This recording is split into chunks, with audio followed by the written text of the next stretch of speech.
Selanjutnya yaitu chapter kedua, bagian review of literature atau tinjauan pustaka. Di sini ada dua poin utama yang ditekankan dengan warna kuning di atas, yaitu learning strategy dan juga language learning strategy. Strategi belajar dan juga strategi belajar berbahasa. Ini dua hal yang berbeda. Kenapa dicantumkan di sini? Karena para peneliti, para expert yang saya kutip, sebelumnya juga mendefinisikan terkait strategi belajar atau learning strategy sebelum melanjut kepada language learning strategy. Oke, yang pertama kita bahas learning strategy. Bagian nomor satu yaitu definisi dari strategi belajar. Dikutip dari O'Malley and Chamot 1990, ia mendefinisikan di sini bahwa learning strategy atau strategi belajar adalah sebuah cara spesial atau sikap perilaku atau pemikiran yang dilakukan oleh siswa yang membantu mereka dalam memahami pelajaran selama proses belajar. Nah, di sini language learning strategy juga bisa didefinisikan secara simple atau lebih sederhananya, yaitu ini merupakan sebuah metode yang digunakan untuk belajar, untuk memahami sesuatu, dan untuk memanage atau maintain, mengelola informasi yang sudah didapatkan dari proses belajar sebelumnya, proses belajar tadinya. Dan poin kedua yaitu pentingnya strategi belajar, the importance of learning strategy. Pada era-era sekarang ini, era modern dari edukasi pendidikan, siswa itu diharapkan untuk memiliki kemampuan mereka sendiri atau cara mereka sendiri dalam belajar. Mereka diharapkan memiliki inisiatif atau inisiasi dalam belajar. Saat sekarang ini seringkali kita melihat bahwa banyak siswa yang bermalas-malasan. Kurangnya inisiatif dari diri mereka sendiri untuk belajar gitu.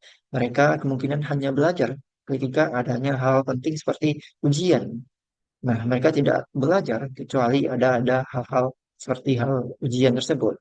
Jadi ketika mereka dihadapkan dengan masa depan yang seperti dunia kerja, mereka tidak memiliki basic kemampuan yang dibutuhkan karena mereka hanya belajar ketika adanya ujian. Nah, di sini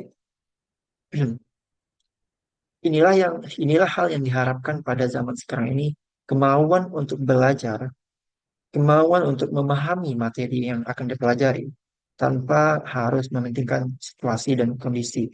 Mereka belajar karena mengetahui pentingnya akan hal tersebut. Karena itu, jika mereka menerapkan strategi belajar, tentunya hal ini akan sangat berimpact, berdampak pada kemampuan mereka dalam memperoleh, memanage, dan juga kemampuan mereka dalam memahami informasi dari apa yang mereka pelajari, sehingga bisa uh, memaksimalkan apa yang mereka dapatkan dari proses belajar tersebut.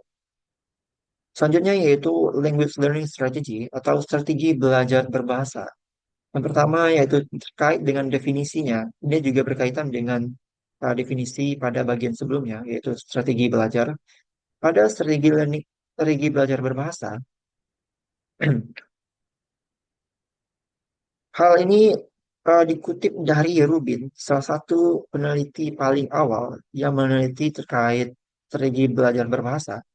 Ia mendefinisikan Ia mendefinisikan LLS atau Language Learning Strategy sebagai sebuah vehicles atau sebagai alat bantu kendaraan yang membantu siswa dalam memperoleh ilmu. Nah, di sini dapat dipahami bahwa ini merupakan sebuah alat yang dapat membantu siswa dalam memperoleh, memahami, dan juga nantinya eh, menerapkan ilmu itu nantinya dalam bidang yang mereka tekuni. Dan poin kedua yaitu klasifikasi. Klasifikasi language learning strategy, berbahasa, strategi belajar berbahasa dari dua expert. Yang pertama yaitu Oxford 1990. Oxford 1960,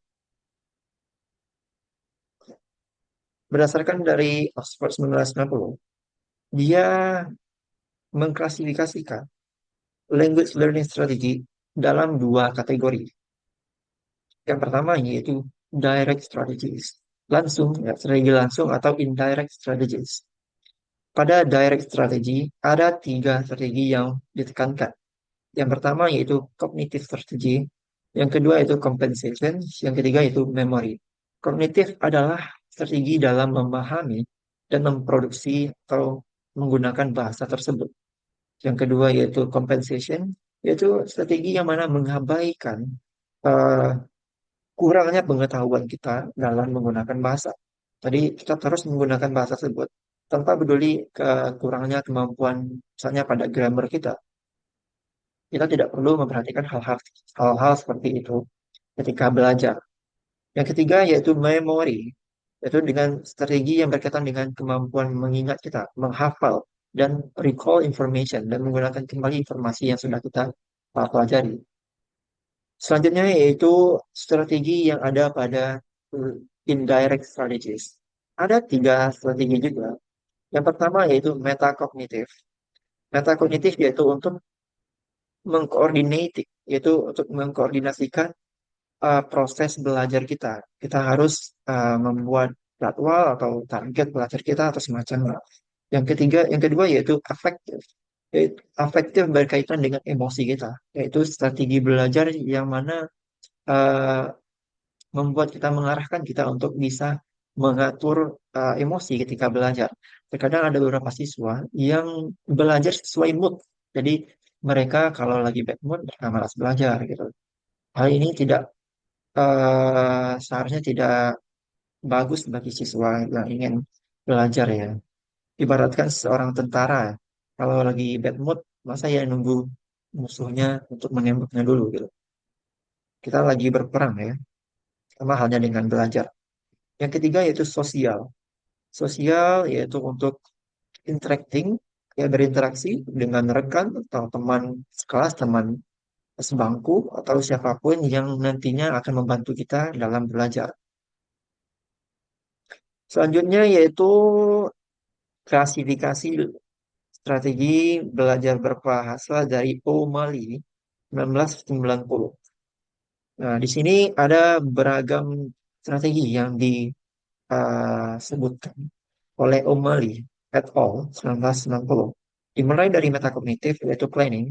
Planning yaitu untuk merencanakan strategi belajar kita. Yang kedua, directed attention, yaitu berfokus langsung kepada apa yang kita pelajari. Yang ketiga yaitu attention of selective, yaitu fokus pada detail-detail spesifik dari apa yang kita pelajari dan mengabaikan hal-hal sepele lainnya. Yang keempat yaitu self-monitoring, yaitu dengan memeriksa pemahaman kita sendiri dari apa yang telah kita pelajari. Yang kelima yaitu self-management, yaitu mengontrol atau mengambil penuh kendali atas apa yang kita pahami dan apa yang kita uh, tekuni. Yang keenam yaitu problem identifications, identifikasi masalah, yaitu dengan langsung memperhatikan bagian yang menyulitkan kita atau masalah apa yang kita temui pada proses belajar kita. Yang ketujuh yaitu self-evaluation, yaitu dengan memeriksa kemampuan berbahasa kita sendiri. Nah, selanjutnya yaitu cognitive strategy. Ada 11 strategi di sini. Yang pertama dimulai dengan elaborating, yaitu dengan elaborasi atau menghubungkan uh, pengetahuan kita sebelumnya dengan informasi yang baru kita peroleh. Yang kedua yaitu resourcing, yaitu dengan menggunakan segala macam sumber untuk memperoleh ilmu. Yang ketiga yaitu repetition, yaitu dengan menggunakan pengulangan untuk mengingat atau mempelajari sesuatu. Yang keempat yaitu grouping. Grouping merupakan untuk mengklasifikasikan hal-hal menjadi lebih eh, masuk akal untuk dipelajari gitu. Mungkin dengan membaginya menjadi hal-hal kecil agar lebih mudah dipelajari. Yang kelima yaitu dengan taking notes, yaitu dengan sederhana ya, membuat catatan agar kita lebih mungkin jika kita lupa kita bisa memeriksanya kembali. Yang keenam yaitu substitutions, yaitu dengan membuat sebuah plan cadangan. Jika plan kita yang pertama tidak berhasil, kita menggunakan strategi yang berikutnya.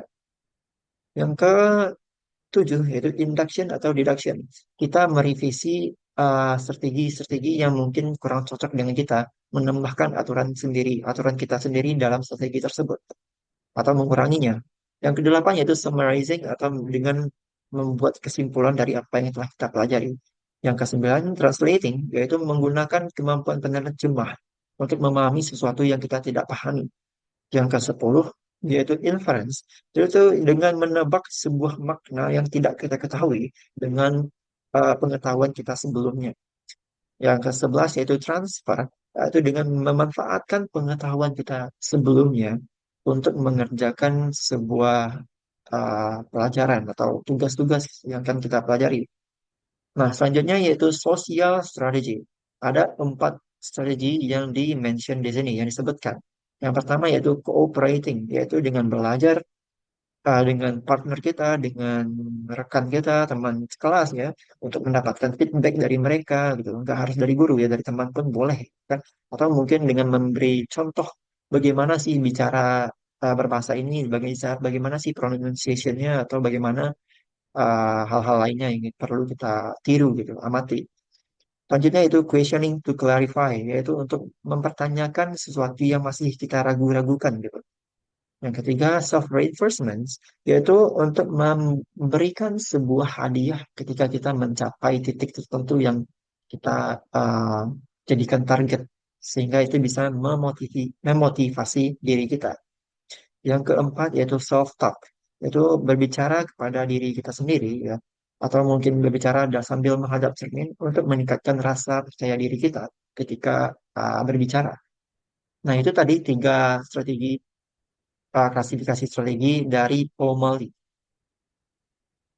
Selanjutnya kita pindah kepada penelitian terdahulu sebelumnya. Ada 5 penelitian terdahulu di sini yang mulai dari Siti Farilah terkait dengan strategi belajar di Politeknik. Yang kedua yaitu dari Lestari 2020, yaitu strategi belajar yang digunakan eh, student teachers ya, guru PL pada English Language Education, ya, anak UNP. Yang ketiga yaitu Aris dan Gunawan terkait dengan strategi belajar yang digunakan siswa berprestasi selama belajar di rumah. Yang keempat yaitu dari Ferry dan Bambang, yaitu strategi belajar terkait spesifik ya, hal-hal yang lebih spesifik seperti kemampuan dalam vocabulary siswa. Yang terakhir yaitu LLS dari Dinda et al. Language Learning Strategy yang digunakan oleh siswa dalam belajar. Nah, ini dari SMA ya. Selanjutnya kita pindah kepada conceptual framework. Ini merupakan jabaran dari bab 2. Silakan dipahami. Dan lanjut kita pada bab ketiga, research method. Sekian dulu untuk chapter kedua. Terima kasih.